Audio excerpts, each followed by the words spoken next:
Now, you obviously all know what an image is on a website, but how does it really enhance SEO, and what is an alt tag?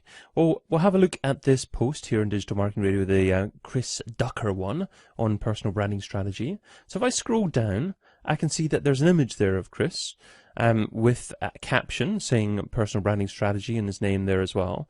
And if I click on the image, it goes to a really big version of the image as well there. So how does that benefit things?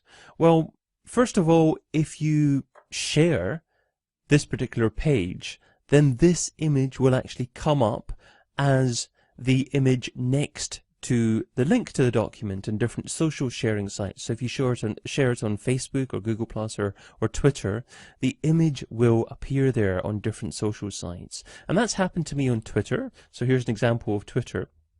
So this is me actually writing a tweet with this image next to it there as well, and it's got like 5 retweets and loads of favorites there as well.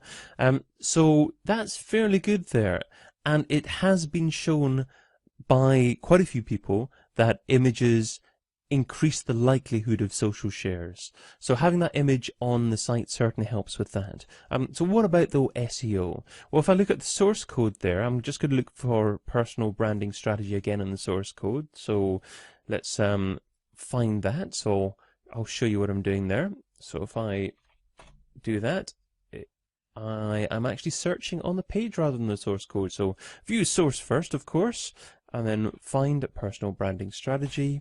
And here we go. So we'll go down the source code of the site and we'll find the actual image. So that's the heading here, and we've also got alt here. So alt here. Now this is the image. This is the code for the image here as well. This is actually the URL of the image right here. So source equals, and that's the URL of the image, but alt equals personal branding strategy Chris Ducker.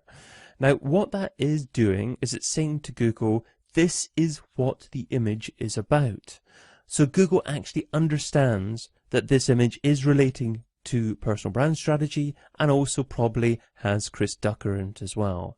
And if Google starts to trust the page, then it's more likely to be able to rank the page for that. And not only the page, but also include it in their Google image search. So I've just did a little image search for Chris Ducker. I mean, the image actually comes up as #1 for personal branding strategy, Chris Ducker, but I mean, no one would probably type that in. But if you type in Chris Ducker, he's a fairly famous speaker around the world, and we see a little bit down here, we've got the image here.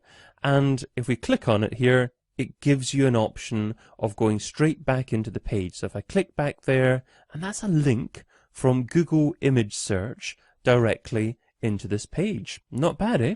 Now, granted, it's not near the top, but this has only been published fairly recently, actually, at the time of recording. And if I keep on doing this with every single person that I record with, I've got 2 options here of getting the image ranked. #1 with the keyword phrase here, personal branding strategy, and #2 with the author name. And as the site becomes more authoritative over time, then that image ranking will increase, and that's certainly another path of traffic into the website. So, SEO isn't just about ranking on regular Google search. There are lots of other opportunities with SEO, and I'll talk a little bit about that in future videos.